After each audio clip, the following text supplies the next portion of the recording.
बिस्मिल्लाहिर्रहमानिर्रहीम। आज यकम मुहर्रमुल हराम 1443 ईस्वी है। मुहर्रमुल हराम इस्लाम से पहले भी एक तारीख़ी महीना था और इस्लाम में भी कुदरती तौर पर इसके अंदर ऐसी ऐसी तारीख़ मुरतब होती चली गई कि मुहर्रमुल हराम का महीना इस्लाम में फिर तारीख़ी महीना बन गया। रिवायत में आता है कि अल्लाह रब्बुल इज़्ज़त ने जब आदम अलैहिस्सलाम को पैदा फरमाया तो तब भी मुहर्रमुल हराम का महीना था, और इसी तरह वो जब जन्नत से यहाँ तशरीफ़ लाए तो भी मुहर्रमुल हराम का महीना था। और ये भी हदीस पाक में आता है कि जब क़यामत के दिन आएगा तो उस वक़्त भी मुहर्रमुल हराम का महीना होगा। तो जब पैगम्बर अलैहिस्सलाम तशरीफ़ लाए तो उस वक़्त रोज़ा भी 10 मुहर्रमुल हराम का था। बाद में जब रमज़ानुल मुबारक के रोज़े फ़र्ज़ हो गए तो इसकी फ़र्ज़ियत ख़त्म हो गई। तो ऐसे लगता है कि अल्लाह ताला के इल्म में, अल्लाह ताला के हिकमत में इस माह मुहर्रम के साथ अल्लाह ताला ने ख़ुसूसी अपनी शफ़क़तें और बरकतें और रहमतें और ऐसी चीज़ें रख दी हैं कि ये महीना तारीख़ी तौर पर तारीख़ इंसानियत में भी और तारीख़ इस्लाम में भी इंतहाई अहमियत का हामिल था, है और रहेगा। आज पहली तारीख़ है और हज़रत फ़ारूक़ आज़म खलीफ़ा सानी रज़ी अल्लाह अन्हु की शहादत का दिन है। फ़ारूक़ आज़म रज़ी अल्लाह अन्हु की बेशुमार कमालात हैं, आपकी शान है, इस्लाम के ऊपर एहसानात हैं, इस्लाम के लिए ख़िदमात हैं, और फिर आपकी एक दर्दनाक अलमनाक शहादत है। इससे पहले कि हम आपके अहवाल में जाएँ, आपकी एक वाहिद मुनफ़रिद जो ख़ुसूसियत है जो अल्लाह रब्बुल इज़्ज़त ने किसी को अता नहीं फ़रमाई, वो मैं पहले अर्ज़ करता हूँ। नबी करीम सल्लल्लाहु अलैहि वसल्लम ने फ़रमाया, लौ कान अबादी नबिय्यन लकान उमर, कि मैं अल्लाह का आखिरी नबी हूँ, मेरे बाद न कोई नबी है न होगा, लेकिन अगर बिलफ़र्ज़ अल्लाह रब्बुल इज़्ज़त किसी को नबी बनाते मेरे बाद तो वो फ़ारूक़ आज़म उमर रज़ी अल्लाह अन्हु को बनाते। तो ज़बान नबूवत से मालूम हो रहा है कि फ़ारूक़ आज़म रज़ी अल्लाह अन्हु के अंदर शान नबूवत की सलाहियत थी, लेकिन चूँकि अल्लाह ताला ने नबूवत पैगम्बर अलैहिस्सलाम पे ख़त्म कर दी है, लिहाजा आपने फ़रमाया कि मेरे बाद कोई नबी नहीं, अगर होता तो हज़रत उमर होते। ये जुमला पैगम्बर अलैहिस्सलाम ने किसी और सहाबी के लिए कभी भी इरशाद नहीं फ़रमाया। फ़ारूक़ आज़म रज़ी अल्लाह अन्हु वो जलीलुल क़दर सहाबी हैं कि जिस वक़्त तकरीबन 51 लोगों ने कलमा पढ़ लिया तो 52 नंबर पर आप इस्लाम लाते हैं, और इस्लाम लाने के बाद फरमाते हैं कि ये छुप कर इबादत है मुसलमानों की, हमसे नहीं होती, हमने बैतुल्लाह के साए में इबादत करनी है। अगर किसी आदमी को हमारे साथ बास मुबासा या लड़ाई झगड़ा करना हो तो हम उसके लिए तैयार हैं।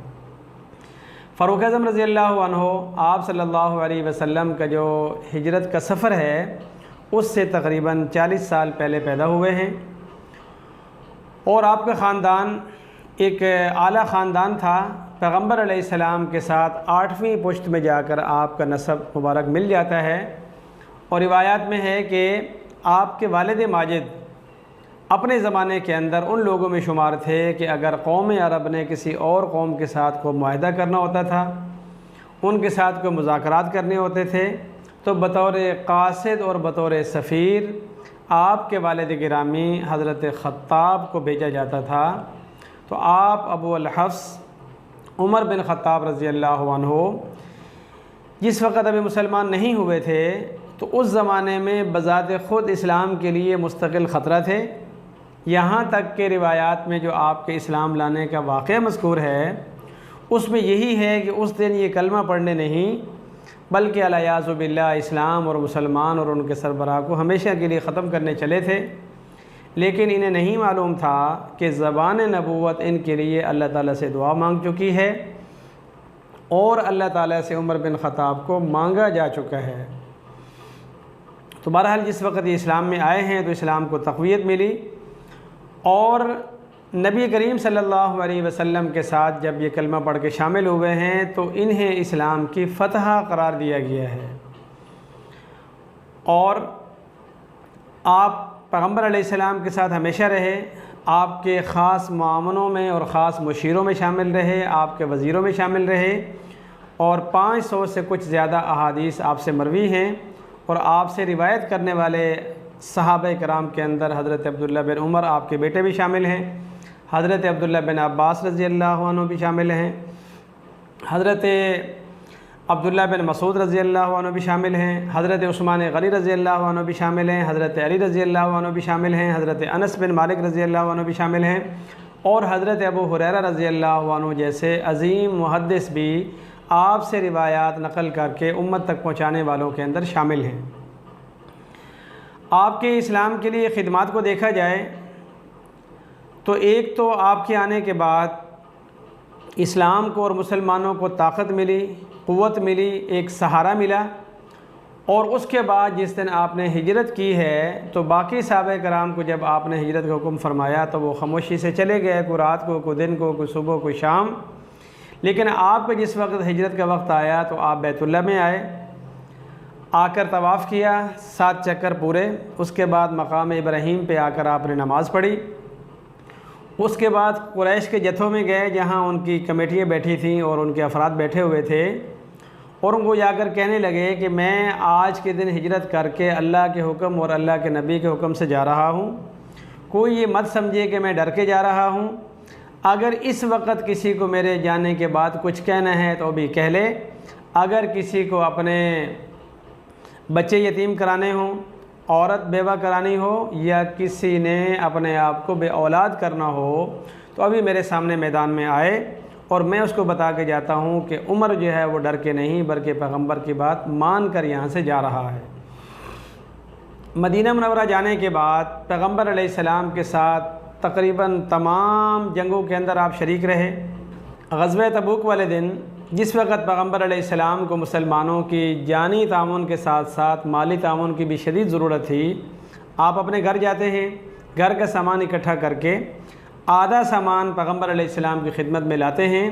और उस दिन पैगंबर अलैहिस्सलाम सवाल ये नहीं करते कि लेकर क्या आए हो, आप फरमाते हैं कि छोड़ कर क्या आए हो।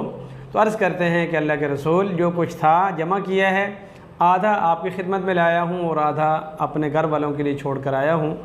तो आपने पैगंबर अलैहिस्सलाम के साथ जो खिदमत की उसी के अंदर एक एज़ाज़ आपको ये भी हासिल है कि आपने अपनी बेटी हज़रत हफ्सा रज़ी अल्लाह अन्हा पैगंबर अलैहिस्सलाम के निकाह में दे दी। इस लिहाज से आप पैगंबर अलैहिस्सलाम के ससुर और नबी करीम सल्लल्लाहु अलैहि वसल्लम आपके दामाद हैं। और फिर उसके बाद हमेशा अपनी बेटी की निगरानी रखी। जब कभी आपको महसूस हुआ कि उनसे कुछ ऐसा कहा गया है जो नहीं कहा जाना चाहिए था या उनसे कुछ ऐसा हो गया है जो नहीं होना चाहिए था, तो उन्हें डांट कर, डपट कर, गुस्सा करके घर जाके समझा के आए कि मेरा बेटा ये आपके शौहर भी हैं लेकिन 2 जहानों के सरदार और हमारे आका और हमारे नबी भी हैं, लिहाजा बीवी होने की अदाएँ कम और नबी की उम्मती होने की खिदमत और ख़्याल आपने ज़्यादा रखना है। जब आप सल्लल्लाहु अलैहि वसल्लम के विसाल होता है तो सबसे ज़्यादा गम और परेशानी और हैरानगी की कैफियत में जो सहाबी गए हैं उनमें से एक बड़ा नाम हज़रत फ़ारूक आज़म रज़ी अल्लाह अन्हु का भी है कि आप उस दिन तलवार लेके बाहर आए और कहते हैं कि आज के दिन अगर किसी की ज़बान से मैंने ये सुना, वो कहता है कि नबी अलैहिस्सलाम दुनिया से चले गए हैं, तो मैं इस तलवार के साथ अभी के अभी उसकी गर्दन उड़ा दूँगा। फिर कुछ देर के बाद ख़्याल आता है कि अल्लाह के हुक्म होके रहते हैं और अल्लाह की करनी जो है वो माननी होती है। इसके बाद नबी करीम सल्लल्लाहु अलैहि वसल्लम के बाद सबसे अहम मामला खिलाफत के क़याम का था। तो आपकी राय और मशवरे से सक़ीफ़ा बनु साइदा के ऊपर आपने ही राय दी, आपने ही मशवरा दिया, आपने ही ऐलान किया और हज़रत अबू बकर सिद्दीक़ रज़ी अल्लाह अन्हु का हाथ थाम कर पहली खिलाफत की बैत आपने की और बताया कि भी मैं इनके हाथ पे बैत कर रहा हूँ, बाकी जिन लोगों ने करनी हो वो भी कर सकते हैं। इसी बिना पर हज़रत अब्दुल्ला बिन मसूद रज़ी अल्लाह अन्हु की रिवायत है, आप फरमाते हैं कि 4 बातों के अंदर फ़ारूक आज़म रज़ी अल्लाह अन्हु को ऐसी खसूसियत हासिल है कि और किसी सहाबी को कभी ऐसा मकाम, ऐसा मनसब, ऐसी खसूसियत नहीं मिली। उनमें से सबसे पहली कि अल्लाह के नबी ने आपका नाम लेकर अल्लाह ताला से दुआ की और अल्लाह रब्बुल इज़्ज़त ने दुआ कबूल फरमाई और उसके बाद उसी वक्त जो है वो कलमा पढ़ के मुसलमान हुए। तो जो अल्लाह से मांग कर नबी करीम सल्लल्लाहु अलैहि वसल्लम ने कोई सहाबी लिया है तो वो फ़ारूक आज़म हैं और ये चीज़ आपके साथ ख़ास है। इसी तरीके से जिस वक़्त बदर के कैदियों का मामला आया तो बाकी सहाबा किराम की राय और थी, इनकी राय ये थी कि इनको कत्ल कर दिया जाए, और इत्तेफाकन कुछ ही देर के बाद अल्लाह रब्बुल इज़्ज़त की तरफ से आयत नाज़िल हो गई कि जो राय हज़रत उमर की है, अल्लाह रब्बुल इज़्ज़त ने फरमाया कि वही मंशा और वही मर्ज़ी मेरी भी है। इसी तरीके से एक ख़ुसूसियत जो आपको हासिल हुई वो ये कि आपने एक दिन अज़वाज मुतहरात से दरख्वास्त की कि आप हमारी माएँ हैं। लोगों के अंदर बहुत सारे लोग हैं जिसके अंदर मुनाफिकीन भी हैं, तो मेरा ख़्याल है कि आप लोगों को पर्दा करना चाहिए, घर में रहना चाहिए। कुछ ही देर के बाद अल्लाह रब्बुल इज़्ज़त की तरफ से आयत नाज़िल हो गई।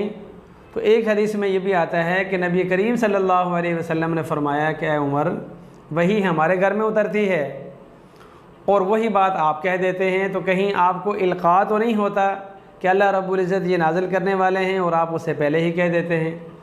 और चौथी खसूसियत ये कि भाई सिद्दीक़ अकबर रज़ी अल्लाहु अन्हु के हाथ पर सबसे पहली बैत हज़रत उमर फ़ारूक ने की।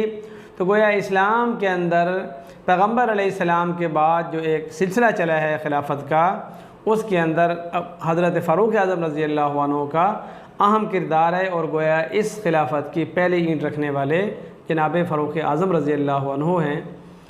और अबू हाफ़िज़ कुनियत उमर नाम के साथ जो अल-फ़ारूक और फ़ारूक आज़म का लक़ब है वो यही है कि आपकी ज़ात से अल्लाह रब्बुल इज़्ज़त ने हक़ और बातिल के दरमियान तफ़रीक़ का काम लिया है। इसी बिना पर पैगम्बर अलैहिस्सलाम की ज़िंदगी और ज़माने और पास में भी अगर देखते थे कि कोई बात गलत कर रहा है तो एकदम कहते थे दानी अज़रिब उनुक़हु या रसूल अल्लाह, अल्लाह के रसूल मुझे इजाज़त देना, मैं अभी के अभी इसकी गर्दन उड़ाता हूँ। तो हुज़ूर अलैहिस्सलाम फरमाते थे कि नहीं, ज़रा सब्र करें। और कभी कहीं देखते कुछ गलत हो रहा है तो एकदम इस्लाम की खातिर जज्बाती हो जाते। तो अपने सामने ये मुश्किल था कि कोई काम गलत हो रहा हो और फ़ारूक आज़म उसको कबूल फरमा ले। यहाँ तक एक बार एक सहाबी ने तिलावत फरमाई और उस अंदाज से हट कर फरमा दी कि जिस तरह फ़ारूक आज़म रज़ी अल्लाहु अन्हु सीखे हुए थे। तो एकदम उन्हें पकड़ कर जो है पैगम्बर अलैहिस्सलाम के पास लाए, बड़े गुस्से में और परेशानी में। आपने फरमाया क्या हुआ? कहते हैं अल्लाह के रसूल आपने मुझे कुरान पाक इस तरह पढ़ाया। आपने फरमाया बिल्कुल इस तरह पढ़ाया। फरमाया अच्छा तो फिर ये इस तरह पढ़ रहे हैं, इस वजह से मुझे गुस्सा आया। आपने फरमाया कि इस तरह भी ठीक है, मैंने इनको इस तरह पढ़ाया है। तो ये हैरान हो गए कि ये कैसे। आपने फरमाया कि अल्लाह रब्बुल इज़्ज़त ने सहूलत दी है, क़िराआत के अंदर इस तरह भी पढ़ सकते हैं और उस तरह भी पढ़ सकते हैं। यहाँ तक कि सुलह हुदैबिया के मौके पर जिस वक़्त मुसलमान थोड़ा दब कर और सब्र और तहम्मुल के साथ सुलह कर रहे थे, तो ऐसे में फ़ारूक आज़म रज़ी अल्लाहु अन्हु जज्बात में आकर आप सल्लल्लाहु अलैहि वसल्लम से सवाल करते हैं, अल्लाह के रसूल क्या हमारा मज़हब सच्चा नहीं? आपने फरमाया बिल्कुल सच्चा। फिर कहते हैं कि क्या अल्लाह ताला की मदद हमारे साथ नहीं? आपने फरमाया बिल्कुल है। फिर सवाल करते हैं कि अल्लाह के नबी क्या आप अल्लाह के सच्चे रसूल नहीं हैं? आपने फरमाया बिल्कुल सच्चा। तो फिर कहने लगे हम सब ठीक हैं, सब कुछ सच्चा ही सच्चा है, तो फिर इन काफ़रों के मुकाबले में हम लोग इतना दब कर सुलह क्यों कर रहे हैं? आपने फरमाया कि ये थोड़ा सा सब्र और तहम्मुल और तदब्बुर का मामला है। इंशाअल्लाह अन करीब अल्लाह रब्बुल इज़्ज़त हमें ऐसी फ़तह देने वाले हैं कि आपके वहमो गुमान में भी नहीं होगा। तो फिर सवाल करने लगे कि कैसी फ़तह होगी? अब जो काफ़िर बात कहते जा रहे हैं हम मानते जा रहे हैं और वो हमारी एक बात भी नहीं मान रहे। तो बहरहाल पैगम्बर अलैहिस्सलाम ने इस सूरत हाल के बाद जब अपना जानवर ज़िबा कर लिया, अपना हलक करवा लिया, ihराम उतार दिया, तो कहीं जाकर फ़ारूक आज़म रज़ी अल्लाहु अन्हु जो है वो इत्मीनान में आए। तो बहरहाल अल्लाह रब्बुल इज़्ज़त ने दीन की गैरत और दीन के मामले के अंदर गुस्सा आपको वदीयत फ़रमाया था, और शुजाअत और बहादरी आपका ऐसा वसफ़ है जो आपके साथ मुंसलिक है। अगर किसी वक़्त खुदा न खास्ता इस्लाम के ख़िलाफ़ थे तो भी बहादरी के साथ, जब इस्लाम में आ गए हैं तो फिर गोया कि इस्लाम के अंदर एक तलवार आ गई है। यहाँ तक कि ग़ज़वा उहुद के मौके पर भी आप पैगम्बर अलैहिस्सलाम के साथ रहे आखिर वक़्त तक, और आप सल्लल्लाहु अलैहि वसल्लम का बहुत बड़ा सहारा बने। नबी करीम सल्लल्लाहु अलैहि वसल्लम के विसाल के बाद बड़े अच्छे अंदाज से आपने अबू बकर सिद्दीक़ रज़ी अल्लाहु अन्हु की मुआवनत की, आपका तामुन किया, आपके दस्त और बाजू बने। और अबू बकर सिद्दीक़ रज़ी अल्लाहु अन्हु ने भी हमेशा आपको अपने साथ रखा। ऐसा भी हुआ है कि आपने जंग के लिए काफ़िले रवाना फरमाए, लेकिन फ़ारूक आज़म से फ़रमाया कि आप मेरे साथ रहेंगे ताकि कोई मामला, कोई मसला, कोई मशवरा हो तो आपकी राय को मलहूज़ ख़ातिर रखते हुए सिद्दीक़ अकबर रज़ियल्लाहु अन्हु फ़ैसला फरमा सके। यहाँ तक कि जिस वक़्त कुरान पाक के मामले में आपने देखा कि मुख्तलिफ़ महाज़ों पर मुख्तलिफ़ सहाबा कराम, हुफ़ाज़ सहाबा कराम, उलमा सहाबा कराम शहीद हो रहे हैं, तो कुरान पाक की हिफाजत की फ़िक्र लेकर यही फ़ारूक आज़म हज़रत अबू बकर सिद्दीक़ रज़ियल्लाहु अन्हु के पास आते हैं कि अमीरुल मोमिनीन, इस वक्त जिस तरह हमारे हुफ़ाज़ सहाबा कराम शहीद होते जा रहे हैं तो मुझे ख़दशा है कि अगर एक एक करके सारे शहीद हो गए तो बाद में कुरान पाक को महफूज करने के लिए और उसको मोतबर और मुस्तनद साबित करने के लिए शायद हमारे पास अफराद ना हों। तो आपने पहले तो किसी लिहाज से फ़रमाया कि जो नबी अलैहिस्सलाम ने काम नहीं किया मैं कैसे करूं, लेकिन फ़ारूक आज़म रज़ियल्लाहु अन्हु के लगातार मशवरे देने से, फ़िक्र दिलाने से सिद्दीक़ अकबर रज़ियल्लाहु अन्हु इस पर कायल हो गए और हज़रत ज़ैद बिन साबित रज़ियल्लाहु अन्हु की सरबराही के अंदर आपके मशवरे की वजह से कमेटी बनाई गई और उन्होंने कुरान पाक को उसकी शान निशान मुदव्वन किया और महफूज कर लिया। सिद्दीक़ अकबर रज़ियल्लाहु अन्हु जाते जाते आपको नामज़द कर गए कि मेरे बाद खलीफ़ा फ़ारूक आज़म रज़ियल्लाहु अन्हु होंगे। तो आपने जब खिलाफत संभाली है तो उस वक़्त पैगम्बर अलैहिस्सलाम के विसाल को 2 साल तकरीबन हो चुके थे और इसके बाद आप जब खलीफ़ा बने हैं तो तमाम सहाबा कराम ने इत्तेफ़ाक़ राय के साथ आपके हाथ पर बैत की और आपने तकरीबन 10 साल मुसलमानों की हुक्मरानी की। आपकी हुक्मरानी का जो दौर और दौरानियाँ हैं और उसकी जो खसूसियात हैं वो इतनी मुनफरिद, इतनी अजीब व गरीब और इतनी शानदार हैं कि गैर मुस्लिम कहते हैं कि एक उम्र था तो 22 लाख मुरब्बा मील के ऊपर मुसलमानों की हुक्मरानी चली गई। अगर दुनिया में एक और उम्र आ जाता तो शायद पूरे रुए ज़मीन के ऊपर इस्लाम का परचम लहराता।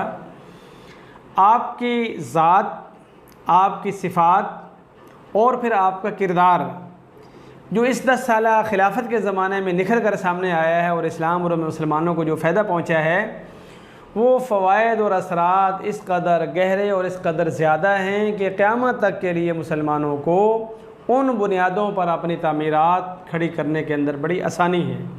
आपके ज़माने खिलाफत के अंदर जो सबसे पहला काम हुआ वो ये कि आपने हज़रत खालिद बिन वलीद रज़ियल्लाहु अन्हु को उनकी ज़िम्मेदारी से हटाया और मुसलमानों को बताया कि हमारी फतूहात वो अल्लाह के फ़ज़ल से हैं, अल्लाह की रहमत से हैं और आपकी इज्तिमाई और मजमूई कोशिश से हैं।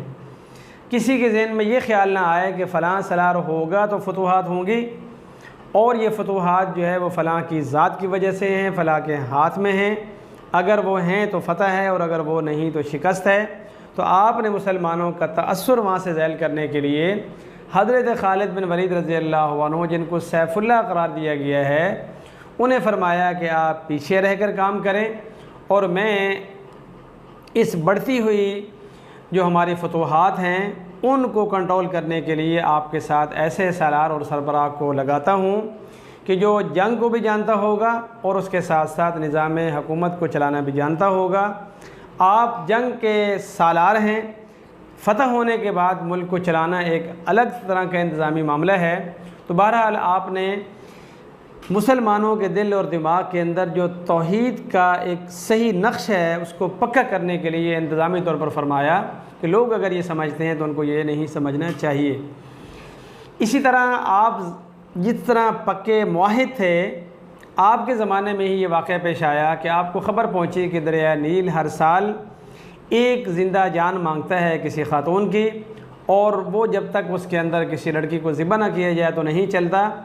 आपने फरमाया कि मेरा ख़त ले जाएं, दरिया के अंदर रख दें, उसके बाद अल्लाह के फजल व करम से वो चलेगा। अब ये हैरत की बात है, एक आपका मकाम और शान है कि जो मखलूक बेजान है, ना लिखना जानती है, ना पढ़ना जानती है, ना उसके अंदर कोई हिस्स है, अपनी क़ुव्वत ईमान के साथ और अपनी क़ुव्वत तौहीद के साथ लिख कर उसे कहते हैं कि अगर अल्लाह के हुक्म से चलना है तो चल और अगर अल्लाह के हुक्म से नहीं चलना तो फिर हमें तुम्हारी कोई ज़रूरत नहीं। वो खुदा जिसने पैदा किया है वो हमें आसमान से पानी देगा या ज़मीन से पानी देगा, लेकिन इस सोच के साथ हम आपका पानी लेने के लिए तैयार नहीं हैं कि लड़की ज़िबा होकर जाएगी तो फिर आपका पानी आएगा। तो दुनिया ने ये नज़ारा देखा कि फ़ारूक आज़म रज़ी अल्लाह अन्हु का लिखा हुआ ख़त जैसे ही दरिया में रखा जाता है तो पूरी रवानी और अपनी आब व ताब के साथ वो चलता चला जाता है।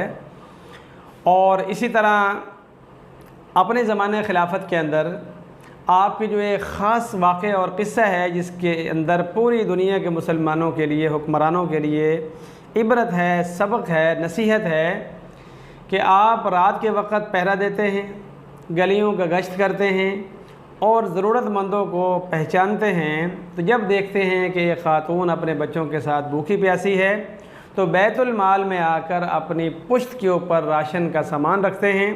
तो खादिम कहते हैं कि अमीरुल मोमिनीन मैं किस काम के लिए हूँ? आपने फरमाया क्या क़यामत के दिन भी मेरा बोझ उठाओगे? तो आज उमर को अपना बोझ अपनी गर्दन पे लादने दो। तो खलीफतुल मोमिनीन अमीरुल मोमिनीन 22 लाख मुरब्बा मील का हुक्मरान अपनी ज़िम्मेदारी अदा करने के लिए अपनी पुश्त पे राशन वाला थैला रखता है और जाकर ख़ातून के पास बैठकर उनके बच्चों को खाना खिलाता है।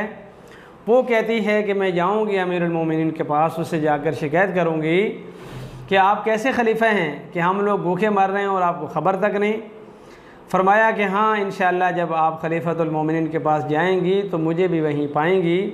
आज तक दुनिया के अंदर कोई हुक्मरान इस तरह की मिसाल दुनिया को नहीं दे सका कि हाकिम वक्त है और पैरादार भी है, हाकिम वक्त है और उसके साथ साथ वो राशन लेकर गरीब के घर में जाकर खाना पका के खिला के दुआ ले के वापस आता है।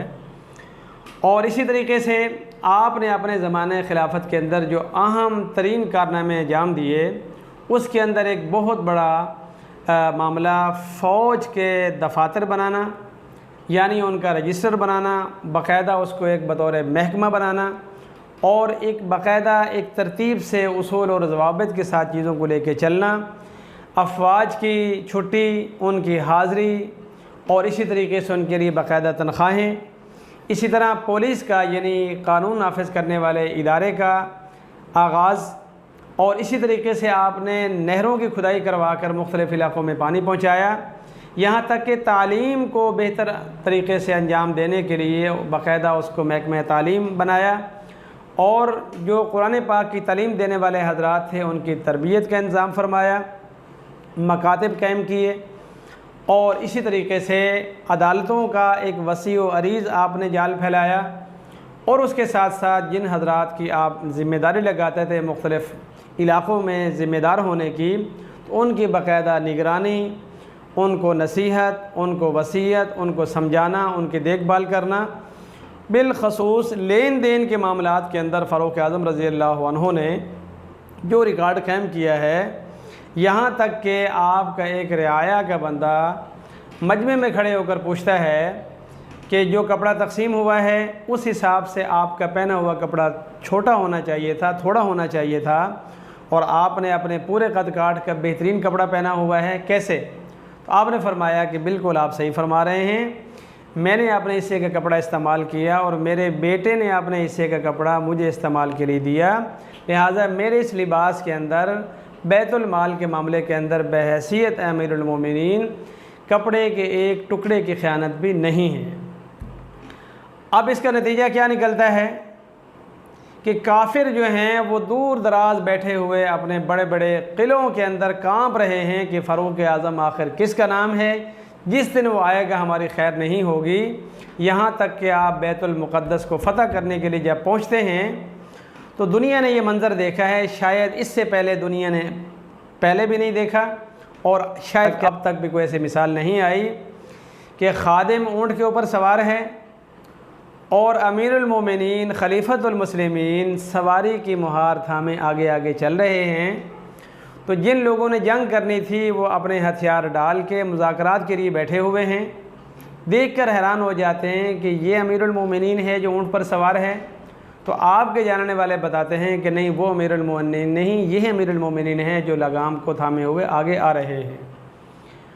और आपकी जो निशानियाँ उनकी किताबों में आई हुई थी ऐन उसी हिसाब से कुदरती तौर पर आपके पैबंद ज़दा लिबास है। तो वो लोग ये मानने के लिए तैयार हो जाते हैं कि जिस कौम का खलीफा ऐसा होता है उसके साथ जंग नहीं की जा सकती। तो बहरहाल आपने अपने ज़माने के अंदर खिलाफत को जिस अंदाज से चलाया है, वो खिलाफत, आपका किरदार, आपका तौर और तरीक़ा, आपका इंसाफ, रियाया का ख़याल, यहाँ तक कि आप फरमाते हैं कि अगर दरिया के किनारे एक कुत्ता भी प्यासा मर जाता है तो कल क़यामत के दिन अमीरुल मोमिनीन से पूछा जाएगा कि ऐसा क्यों हुआ। तो बहरहाल आपने अपने ज़माने के अंदर बहुत सारे फ़िक़ही मामलात के अंदर भी अपना अहम किरदार अदा किया। फ़िक़ही मसाइल के अंदर भी आपने बहुत ज़्यादा एहतमाम करके बहुत सारी चीज़ों के अंदर इजमा मुनक़िद किया और कराया। और इसी तरह इंतज़ामी शोबों के अंदर जो आपने इनकलाब पैदा किया और हर चीज़ को नज़्म व ज़ब्त के साथ एक सही इस्लामी फ़लाही रियासत के अंदर जिन चीज़ों की ज़रूरत थी उसको क़ायम किया। और उसके बाद हालत आपकी ये थी, और अदल व इंसाफ और अमन का ये दौरा था कि गैर मुस्लिम वफ़द आता है अमीरुल मोमिनीन का महल देखने के लिए, आपसे मुज़ाकरात करने के लिए। तो मदीना की गली में वो पूछते हैं कि आपके अमीरुल मोमिनीन का घर कहाँ है, आपका महल कहाँ है, दारुल खिलाफा कहाँ है, और वो हाउस कहाँ पर है जहाँ पर आपका अमीरुल मोमिनीन होता है। तो सहाबा कराम बड़ी बेतकल्फ़ी से कहते हैं कि यहीं कहीं होंगे। तो वो दो फ़र्द आपको तलाश करते करते जब मदीने से बाहर निकलते हैं तो क्या देखते हैं कि एक शख्स रेत पे लेटा हुआ है, सर के नीचे ईंट रखी हुई है, पास में छड़ी पड़ी हुई है, और धूप के अंदर वो आराम से सो रहा है। सोए हुए से भी उनको ऐसा खौफ और रौब महसूस होता है, वो हैरान रह जाते हैं कि ये अमीरुल मोमिनीन हैं। तो वापस जाकर जब उनके हुक्मरान उनसे पूछते हैं कि आपने क्या देखा, क्या समझा, कैसा पाया, तो एक जुमला बोलते हैं, ला यखदाउ वला युखदाउ, कि हमने उनको ये समझा है कि ना वो धोखा देते हैं ना धोखा खाते हैं। और जिस वक़्त अल्लाह रब्बुल इज़्ज़त के फ़ैसले से आपका आखिरी वक्त आता है तो आप फ़जर की नमाज़ मस्जिद नबवी में पढ़ा रहे हैं, और अबू लुलु फ़िरोज़ जो मजूसी था वो नमाज के दौरान आप पर वार करता है। 27 या 28 ज़िलहज्जा का दिन है, फ़जर की नमाज़ है, और वो ज़ालिम आपको खंजर मारने के बाद निकलता निकलता भी तकरीबन 13 सहाबे कराम को ज़ख्मी करके जाता है। और आपके ज़ख्मी होने के बाद हज़रत अब्दुर्रहमान बिन औफ़ रज़ियल्लाहु अन्हु आपकी जगह मुसल्ले पे आकर नमाज़ पूरी करवाते हैं। 27 या 28 ज़िलहज्जा का दिन है, और उसके बाद आप 3 दिन जो है वो बाक़ायदे हयात रहते हैं। इस दौरान जब आपको मालूम होता है कि खंजर किसने मारा तो आप अल्लाह का शुक्र अदा करते हैं कि मेरे कत्ल में या मेरे खून के अंदर कोई मुसलमान मुलव्वस नहीं है। तो इबादत गाह के अंदर पहली दहशत गर्दी वो ये अबू लुलु फ़िरोज़ की है। और आप अमूमन ये दुआ किया करते थे कि या अल्लाह मैं आपसे शहादत की मौत मांगता हूँ, शहादत ऐसी हो जो बलद रसूल यानी पैगम्बर के शहर में हो। तो ये अल्लाह रब्बुल इज़्ज़त जानता है कि अल्लाह रब्बुल इज़्ज़त किसकी कैसे सुनता है। बहरहाल आपने अपनी इस ज़ख्मी होने की हालत में 6 अफराद की कमेटी बनाई और उन्हें कहा कि अगर मैं शहीद हो जाता हूँ तो मेरे बाद आप फ़लाँ अफराद में से किसी एक को अपना खलीफा नामज़द कर सकते हैं। तो आपकी इसी ज़ख़म की वजह से शहादत हुई यकम मुहर्रमुल हराम, जो कि आज का दिन है, और उस दिन हिजरत का 24वां साल का पहला दिन था और आपकी शहादत हुई। और आपकी शहादत के बाद हज़रत अब्दुर्रहमान बिन औफ़ रज़ियल्लाहु अन्हु ने मख़सूस तरीक़े से रायशुमारी लेकर हज़रत उस्मान गनी रज़ियल्लाहु अन्हु को खलीफा नामज़द किया। इस तरह इस्लाम का एक बहुत ताबनाक बाब 10 साल अपनी चमक और दमक दिखाने के बाद कुफ़ार के दिलों पर एक रौब और गुस्सा डालने के बाद दुनिया से रुखसत होता है। और इस तरह आप सल्लल्लाहु अलैहि वसल्लम ने जो फरमाया था कि ए उमर, जिस गली से आप गुज़रते हैं शैतान भी आपका रास्ता छोड़ देता है, तो आप अपने अमल और किरदार से ये बता कर जाते हैं कि कुफ़ार तो कुफ़ार, शैतान भी हमारे रास्ते में नहीं आता। अल्लाह रब्बुल इज़्ज़त हमें अपनी ज़ाती ज़िंदगी में और हमारे बड़ों को अपनी हुक्मरानी वाली ज़िंदगी में आपके उस्वा और आपके तरीक़े और आपके किरदार से सबक हासिल करके सही मानों में अमल करने की तौफ़ीक दे, ताकि हमारी मदीने की रियासत का ख्वाब मदीने वालों का किरदार अपना कर पूरा किए जा सके। फमा अलैना इल्लल बलाग।